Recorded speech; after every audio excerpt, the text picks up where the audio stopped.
জয় নিতাই, জয় শ্রী রাধেশ্যাম।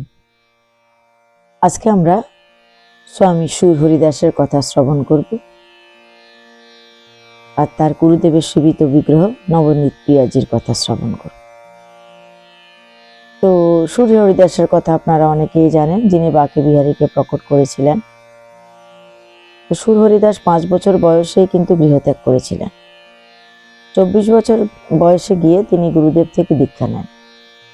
তো তার গুরুদেবের নাম হচ্ছে বল্লভাচার্য মহারাজ। বল্লভাচার্য মহারাজের কাছ থেকে তিনি দীক্ষা গ্রহণ করেন। গুরুদেব জিজ্ঞাসা করেন, এতদিন ধরে কোথায় ছিল? বলে, গুরুদেব এই তো এখানে সেখানে ছিলাম, অন্ধ, জন্ম থেকেই তিনি অন্ধ। তো যেখানে পারতেন থেকে যেতেন, এভাবে জীবন কাটছে। তো গুরুদেব জিজ্ঞাসা করলেন, এবার তো তোমার দীক্ষা হয়েছে, কি করবে? তখন গুরুদেবকে বলছে, গুরুদেব আমি তো এবার আপনার আশ্রয়ে চলে এসেছি, এবার আপনি যেখানে নিয়ে যাবেন আমি সেখানেই যাব, সেটাই আমার আশ্রয়। তো বল্লভাচার্য মহারাজ নবনীত প্রিয়াজির সেবা করতেন। তিনি তখন বিভিন্ন দিক ঘুরে বৃন্দাবনের দিকে যাত্রা করছিলেন। পথেই হরিদাস ঠাকুরের সঙ্গে তার দেখা হয় কোনো এক ভক্তের আগ্রহে, এবং হরিদাস ঠাকুরের একান্ত ইচ্ছার কারণে তিনি হরিদাস ঠাকুরকে দীক্ষা দিয়েছিলেন। তো যেদিনই দীক্ষা হয়েছে সেদিনই জৈনিক ভক্ত, যিনি হরিদাস ঠাকুরকে ভালো করে জানতেন, সুরদাসকে ভালো করে জানতেন, এত ভালো তিনি গান করতেন, এত ভালো কীর্তন করতেন। তো তিনি বল্লভাচার্য মহারাজকে বললেন, গুরুদেব এই যে আপনার নতুন শিষ্য হয়েছে হরিদাস বা সুর হরিদাস বা সুরদাস, যেটাই আমরা বলি, তো তিনি খুব ভালো পদ গাইতে জানেন। তো সেদিন থেকে বল্লভাচার্য মহারাজ একটা সেবা দিলেন। গুরুদেবের সঙ্গে যারা যারা থাকেন, গুরুদেবের শিষ্যরা যারা সবসময় গুরুদেবের সঙ্গে থাকেন বা আশ্রমে থাকেন, শ্রী গুরুদেব তাদেরকে এক একজনকে এক একটা সেবা প্রদান করেন। ঠিক তেমনি এই হরিদাস ঠাকুরকে তিনি একটা সেবা প্রদান করলেন। তিনি তো জন্ম থেকে অন্ধই ছিলেন, তাকে অন্য কোনো কাজ কি দেবে?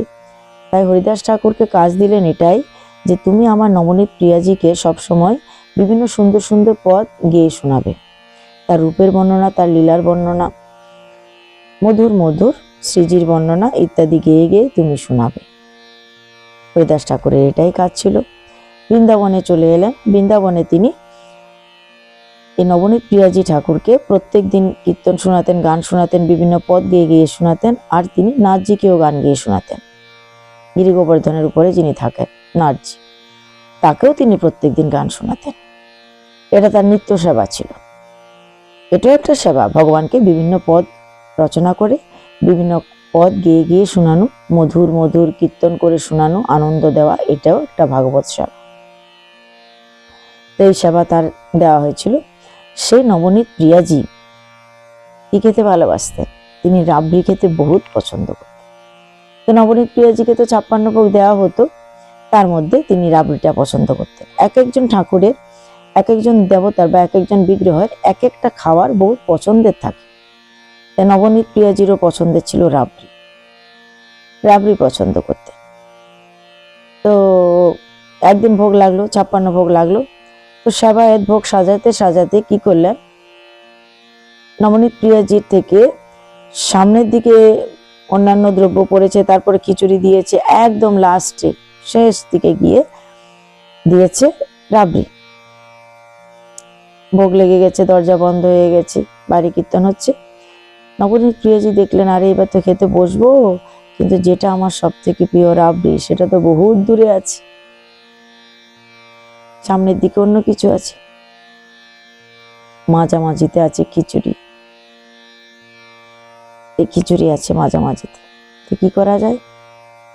তিনি চিন্তা করলেন, রাবড়ি তো খাবো, আমি একটা লাফ মারি, সজোরে এক লাফ দিয়ে যাব, রাবড়িটা খেয়ে চলে আসবো। তিনি কি করলেন, সজোরে ঝাঁপ দিলেন। এমন তিনি ঝাঁপ মারলেন, তিনি গিয়ে পড়লেন ডালের সেই পাত্রে, যে পাত্রে তাকে বেশি করে ডাল দেওয়া হয়েছে, ডালের পাত্রে পড়ে গেছে নবনীত প্রিয়াজি।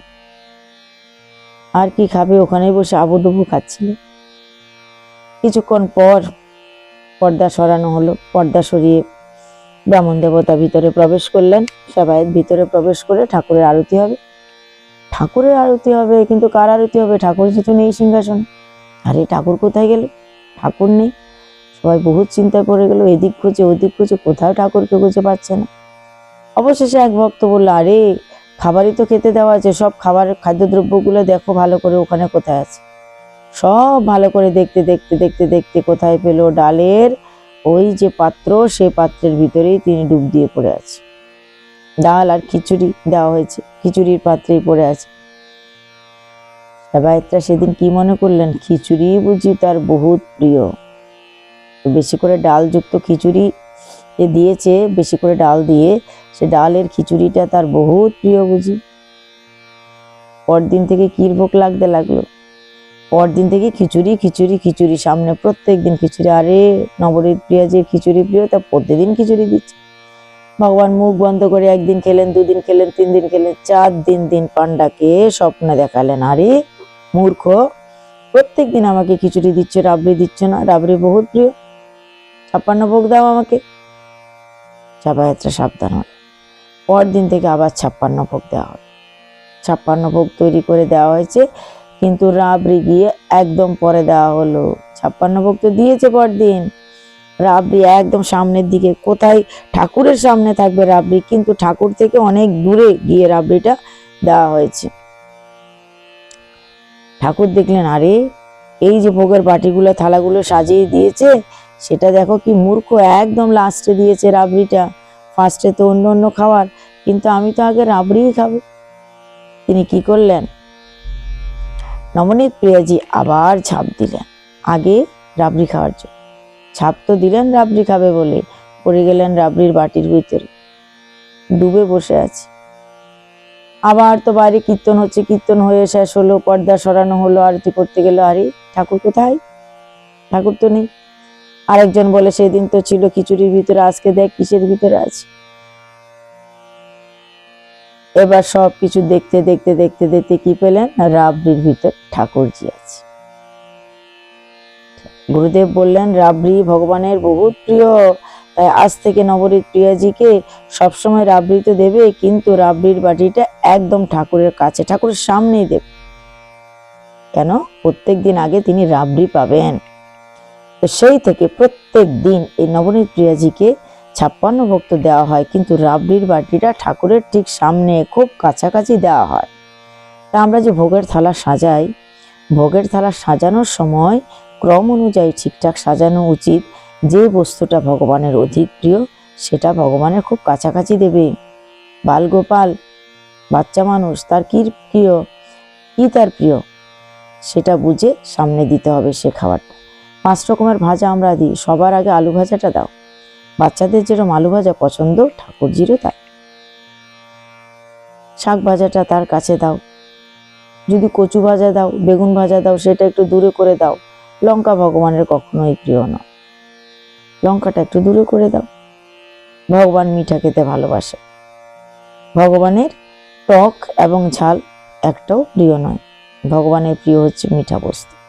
তাই এক পাশে কাছাকাছি পায়েস ভোগে রাখো, পায়েস তো দেয় ভোগে, তাই এক পাশে কাছাকাছি পায়েস রাখো, একদিকে কাছাকাছি জল রাখো।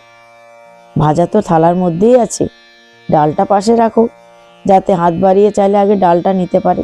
যদি পছন্দের পায়েসটা আগে খাবে মনে করে, তাহলে টুক করে আগে খেয়ে নিতে পারে।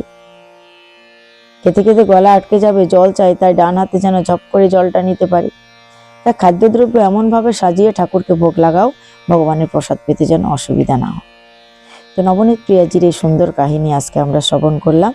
সুর হরিদাস যাকে সবসময় পদ রচনা করে শোনাতেন।